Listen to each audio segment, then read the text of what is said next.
President Trump had a State of the Union address this week. Only Tuesday, feels like a lifetime ago. Going to talk about the whole week now on our roundtable with Bill Kristol, the editor-at-large for the Weekly Standard, host of TV One, Roland Martin, our senior congressional correspondent, Mary Bruce, former Obama White House Communications Director Jen Psaki, and Anthony Scaramucci, former Communications Director for the Trump White House. We have three people on this panel served as communications directors. Well, you guys serve for more mooches than me. True. I serve for one mooch, but that's fine. It was about 1,000 more. Maybe 2,000 more mooches, but that's fine.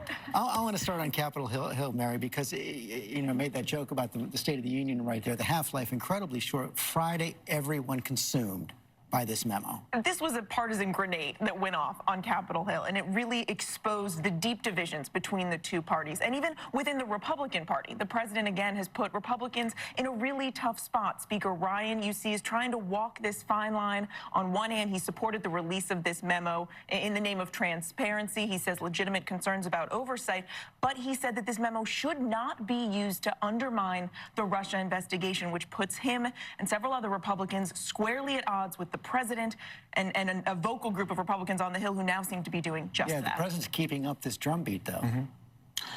I think he's upset. I mean, listen, I mean, we can agree on certain things and obviously disagree on other things, but I think if you're in his position, he's looking at it and saying that the germination of what happened as it related to the surveillance was related to opposition research. And so we can all discuss the debate on whether or not the memo should have been out there or not. I said recently there should be a bipartisan commission put together to protect that from happening in the future, but also to protect the agencies, and so people don't call the agencies into question. Because one thing that Bill and I agree with is that those agencies are sacred, and we need to protect them. But you even had the White House Chief of Staff, reportedly John Kelly, looking at the memo saying it's not quite what it was sold to be. Is there anybody inside the White House right now saying, Mr. President, even if you believe that, it's not a good idea to have this kind of public campaign against the FBI, or are they behind it? Oh, no, listen, I think so. Look, despite what people think, I think that people go at the president pretty hard. He likes having tough intellectual people around him, and so I think they're telling him that. But he has a certain style of his personality, and the style here is that there was opposition research that was a Duraflame log that created this surveillance, and he doesn't like that, and so he's calling people out on that. We can all disagree about that. That's fine, but I think we'd all be better served, and the whole thing would calm down from a bipartisan perspective, is if we unified and said, okay, we're going to have a committee, comes together. Well, that was the idea behind the House Intelligence Committee in the first place. But, Bill, I mean, Mary pointed out that some Republicans are not backing the president on the vindication. I've actually been struck by how many Republicans have actually fallen in line behind the president on this.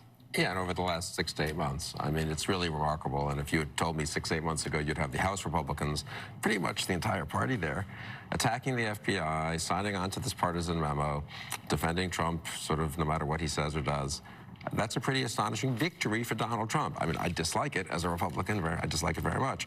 But politically, he has not been stupid. I think people do miss the forest for the trees. He's they say he's short-tempered, he's erratic, he's impulsive. I don't buy that. He hates this investigation. He's wanted to limit it, delegitimize it, discredit it, make it a partisan thing, rally his supporters as much as possible to his side for what he may have to do down the road. And he has succeeded to a much greater degree than I would have thought. I want to bring that to Jen Psaki and then Roland as well, because it does seem like the president's conditioning the environment, much in the same way that President Clinton conditioned the environment back in 1998 when he just denied any relationship with Monica Lewinsky. By the time the truth came out, his team was unified. Same thing seems to be happening here. That's exactly right. And less interesting about this memo is what is in it. It's pretty much a nothing burger. What's most interesting, I think, is the how and the why. So why did he do this? Exactly as you said, he did it because he's continuing to lay the groundwork, make an argument for his 30%, 35% of supporters out there who he wants to be able to argue on his behalf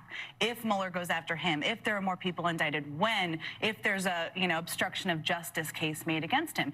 The other interesting piece here is what Republicans have done, because the how is fascinating here. It's not, this is a moment where they could have stood up and said, no, we can't put this memo out. We should go through a process. They didn't do that. And the how is chilling, because they're sitting there and they're saying, sure, let's have misleading information out to the public. And that's a dangerous precedent. We're used to Republicans defending the FBI, defending law enforcement.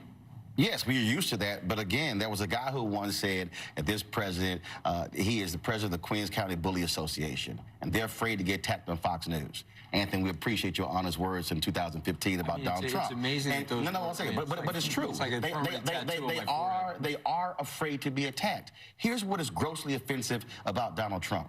Monday, he refuses to put forth the sanctions against Russia for interfering in our election. 419 House members voted for it. 92 United States senators. Republican leadership says nothing. The head of the CIA says this week, Russia is trying to impact the 2018 election. This president says nothing. Now, if you want to talk about anti-American, you want to talk about not protecting these borders, doing nothing about Russia, that's what he's doing, and that to me is offensive. See, this is the thing that people really don't understand about the president. He's probably doing an enormous amount. In fact, I know that he's doing an enormous amount, but one thing he doesn't like doing, particularly in a military situation or a cyber warfare situation, is declaring what he's doing. The last president made the mistake of telling the Taliban when he was leaving Afghanistan, which caused the Talibanis and all the other terrorist groups to move in. And so I appreciate what you're saying, and thank you for sharing those words that I had from 2 years ago. But here's what you're missing. Truthful then. This is what you're missing about the president. And no, actually, you know what? He was coming at me, and I came at him in the same way I'm going to come at you. Try it. No, let me speak, and then you can rebut me. Let me speak. Try it. Here's the thing that you're missing about the president, okay? He loves the FBI. He loves the CIA. He loves law enforcement. I traveled on 26 campaign stops with him, and every time he came off the plane, they rushed him for selfies, okay? At the end of the day, the Border Control endorsed him. He is pro-law enforcement, like every typical Republican. He's just upset about the politics at the top level. Anthony, let me come at you. 419-3, 98-2. Also, he attacked the intelligence community before he became president. 17 agencies said Russia interfered with this election. He refused to believe it. He is trying to present an alternate reality. That's what he does. It's not collusion. No, that's what he does. 17 intelligence agencies. The head of the CIA, Mike Pompeo, just saying it's not collusion, who Roland. he appointed, said this week they will interfere in 2018. Just want to get some on the record. The president has had at least 2 tweets in the last 2 days. One saying that the FBI politicized this process for the Democrats. The other quoting a Wall Street Journal calling them political tools. So, I mean, you may know what's in his heart. We don't, but we can read what he's tweeting. I want to bring this back to Mary Bruce, though, because, Mary, can you talk about Capitol Hill right now? When the first possible threats to Robert Mueller came out last year, you saw Republicans and Democrats alike saying that is the absolute red line. If the president does that, all bets are off. There's going to be an explosion. There might even be moves towards impeachment. Does that still hold? Well, it's a question now that's being posed to every single Republican. And it's a big concern, of course, because you did see many Republicans, especially on the Senate side, come out and say, absolutely, Mueller's off the table. Now you do have this incredibly vocal group of Republicans, particularly in the House, who are raising these concerns, questioning this investigation. And the other point is that there's a huge concern for members on both sides of the aisle that I've talked to about setting a precedent here. That the fundamental oversight role done by Congress is now being tarnished by bipartisanship, and that this precedent has been set, and that no matter what is in the Republican memo, what's in the Democratic memo, that we may see what the facts are, that when this investigation is concluded, when Mueller presents his findings, it may just simply be viewed as a partisan document. What do you think Republicans do if the president moves against Rosenstein or Mueller? I'm not sure. I would have said 6 months ago, I think, as you suggested, that they would balk. But look, I think he's going to refuse to testify. To Mueller. I believe that. Yeah. He'll offer written responses. Mueller will say no.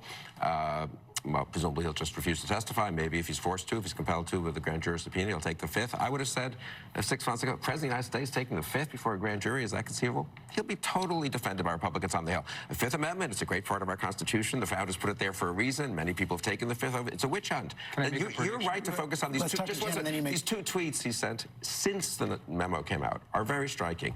The FBI and the DOJ are fundamentally politicized. It's a fundamentally illegitimate investigation. That is what he is saying. Yep. If it's a fundamentally illegitimate investigation led by fundamentally politicized heads of DOJ and FBI, what's the objection to firing Rosenstein? He's the guy who's in charge of it. Well, you fundamentally cannot. The shift this week is that Republicans in Congress align behind Donald Trump on criticizing the FBI and criticizing DOJ and saying that is okay. And you can't. You've seen them twist themselves into pretzels. You saw your guest earlier try to do that as well, where he's trying to say, this isn't about the FBI. This isn't about the DOJ. This has nothing to do with that. Of course course it does. You can't have it both ways. They're not going to be able to continue to have it both ways. Just remember, the common people elected the guy. They don't see the pretzel twisting that perhaps we do at the table. What they see is that there seems like and smells like there was some level of politicization. So let's get a bipartisan committee to check the politicalization. The one thing I would say, a bipartisan committee is a committee of Democrats and Republicans. You already have one. It's called the House Intelligence Committee. That's what it's called. Senate Intelligence And Committee. it's called Congress. No, Look, I think at the end of the day, the facts matter, though. Proved that Congress is a little bit too political, but the two predictions are he's not going to fire Mueller, he's not going to fire Rosenstein. Will he testify? I hope he doesn't testify. I mean, because at the end of the day, You don't want him to testify? to Robert Mueller. To answering questions? The President of the United why not? States? Okay, let him answer. Okay, Why well, not? I actually don't want him to testify because as a lawyer, I don't want him caught in a gotcha moment where someone accuses him of lying where he may not remember something or something like that. I don't know what his legal team's going to say to him. I'm just giving you my personal opinion. I would say, sir, there's no reason to testify. Let the thing unfold the way it is. I was there for 18 months. I know there was no collusion. He knows there was no collusion. So Don Jr. knows there was testify. no collusion. Testify. If there's no collusion, if there's Because I truth, understand how speak it truth. works, Roland, and so do you. You don't want them to trip over something that causes something.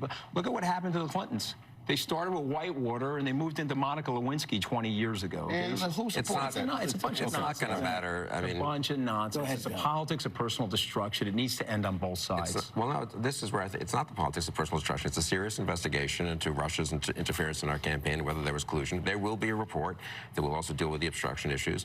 And we will know. I mean, Mueller knows. We'll find out everything. Actually, there basically. is actually a question of whether there really will be a report, because when Mueller finishes his work, he actually gives it to Rod Rosenstein. Rosenstein can choose not to make it. I think that would be crazy, but he can choose not to make it public. That's why Rosenstein is such an important figure here, and why I'm very struck by the degree to which the president is willing to personally attack him and continue to do so. Because that does lay the groundwork. Maybe not until the report comes forth, and Rosenstein maybe does do something, and then he says this is unacceptable. Rod Rosenstein was in my section in law school, okay, and he's a great guy.